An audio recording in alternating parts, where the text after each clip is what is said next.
हाल BJP के प्रदेश अध्यक्ष Madan Rathore press को संबोधित कर रहे हैं। लेकिन मैं एक बात आपको बताऊंगा कि नेशनल हेराल्ड मामला जो हुआ मुंबई के अंदर, और ये बहुत पुराना मामला है, कोई नया मामला नहीं है। 1937 में नेशनल हेराल्ड नाम का एक समाचार पत्र प्रकाशित करना चाहते थे। इसके लिए उन्होंने कांग्रेस, उस समय एक आंदोलन था कांग्रेस के, और उसके अंदर सभी प्रकार के नेता थे। सरदार वल्लभ भाई पटेल उसमें थे हमारे, और श्यामा प्रसाद मुखर्जी भी उसमें थे, सभी लोग उसमें थे।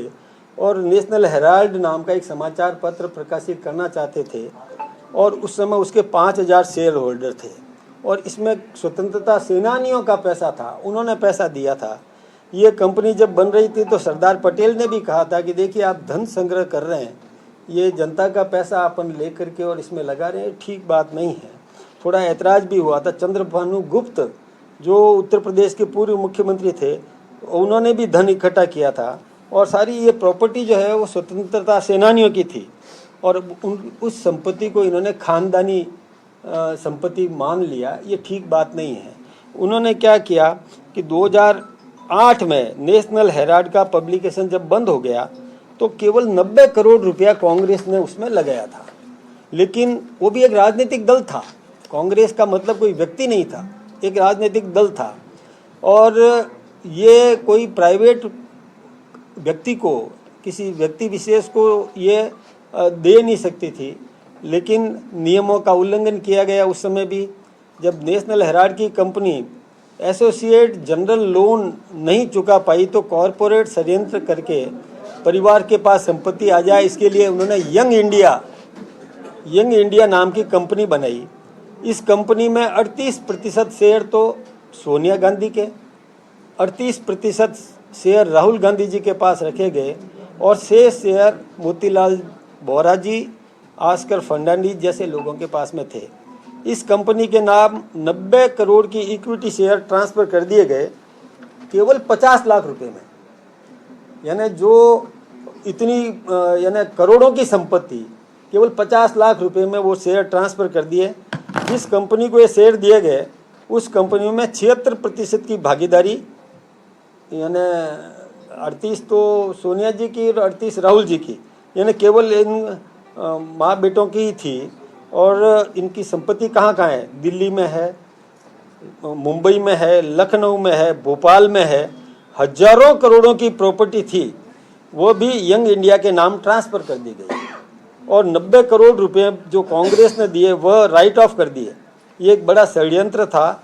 हजारों करोड़ रुपए की प्रॉपर्टी को हड़पने का एक बहुत बड़ा षड्यंत्र किया था, जिसकी जांच हुई।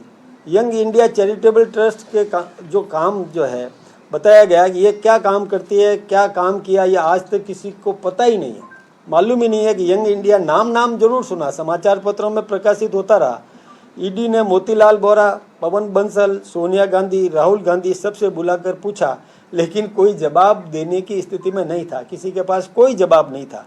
50 लाख रुपए में 90 करोड़ की, जो उस समय की 90 करोड़, आज तो हजारों करोड़ की हो गई, राइट ऑफ कर दी। करोड़ों की संपत्ति एक अनजानी सी अनाम कंपनी के हाथ चले जाना, ये गांधी मॉडल ऑफ डेवलपमेंट था। यानी वो केवल एक परिवार को किस प्रकार से संपन्न किया जा सके, इस निमित्त उस पूरी राशि को हड़प लिया। ये भ्रष्टाचार का खुला आचरण है। नेशनल हेराल्ड को सरकार द्वारा संपत्ति दी गई और उसको खुर्द-बुर्द कर दिया। ईडी ने सेक्शन 8 में रिपोर्ट दी। कोर्ट ने कहा कि 25 तारीख को इस मामले में सुनवाई करेंगे। इसमें हल्ला मचाने की कहाँ ज़रूरत है, सुनवाई होगी, और जो कार्रवाई कानून सम्मत है वो कार्रवाई होगी। इसमें इतना बवेला मचा रहे हैं, पूरी पार्टी, जैसे कोई पार्टी पर हमला हो गया हो, व्यक्ति विशेष पर हमला होता है। इससे देखिए, न्यायोचित मामला कहीं भी होता है तो उसमें कानून का साथ देने का और ये प्रयास सबका होना चाहिए। सोनिया जी और राहुल जी जमानत पर है, ये बात तो अपन सब जानते हैं। कोर्ट ने उन्हें राहत नहीं दी है, केवल व्यक्तिगत उपस्थिति की छूट दी है। 4 साल से कोई जवाब नहीं दे पा रहे हैं। अब बेबुनियाद बयानबाजी करके और जनता को भ्रमित करने का काम कर रहे हैं। क्या देश में कानून को अपना काम नहीं करना चाहिए? ये विचार तो हम सबको भी करना चाहिए। मैं चाहूँगा कि आप जागरूक और चैनल्स हैं, समाचार पत्र है, तो इनको तो ये चाहिए कि देश की संपत्ति का कोई भी दुरुपयोग करे तो कानून का साथ देना चाहिए। केवल राजनीतिक, कोई भी लोग राजनीति करते हैं तो मैं सोचता हूँ कि ये एक उनकी ईमानदारी पर भी प्रश्न चिन्ह है। हजारों करोड़ की प्रॉपर्टी षड्यंत्रपूर्वक कब्जा करके ले जाए, अपने घर भर दे और हम चुप रहेंगे, ये ठीक बात भी नहीं है। अब जहाँ तक मोदी जी का मामला है, वो कहीं भी कानून का काम करेगा, इसमें कहीं हस्तक्षेप करते ही नहीं है। और ये बात तो सही है कि जो अपराध करेगा उसको तो दंड भुगतना ही पड़ेगा। ये भी हमें न खाएंगे न खाने देंगे वाली बात है, ये तो हमें ध्यान रखने की ज़रूरत है। सवाल ये है कि नेशनल हेराल्ड पर कांग्रेस का हाथ था, जिसे सरकार की संपत्तियां मिली, विज्ञापन मिले, वो चल क्यों नहीं पाया? क्यों नहीं चल पाया? उसके पीछे भी कई कारण हैं कि वो संपत्ति का दुरुपयोग कर दिया गया। उस समाचार पत्र में जो पैसा आता था, शेयर्स का पैसा और जो पैसा आता था, वो उसके निमित्त नहीं लगता था, वो व्यक्तिगत काम में लिया जाता रहा और चल नहीं, क्योंकि उनकी चलाना ही नहीं था। फिर यंग इंडिया को ट्रांसफ़र के बाद 25-26 करोड़ रुपए सरकारी विज्ञापन में मिला, वो भी खा गए। स्वतंत्रता सेनानियों की जो आवाज़ थी उसे दबा दिया गया। ये ईडी को मतलब ये फालतू की ऐसी बात करते हैं कि हम आएंगे तो हम ये कर देंगे, वो कर देंगे। देखिए, कानून सम्मत काम करना चाहिए। इसमें सरकार मेरी है कि इनकी है कि उसकी है कि उनकी आ जाएगी, तो इससे कोई परिवर्तन होने वाला नहीं है। जो अच्छा, ये मुकदमा भी दर्ज किसने कराया? ये सुप्रीम कोर्ट से दर्ज हुआ, कोई हमने नहीं दर्ज कराया।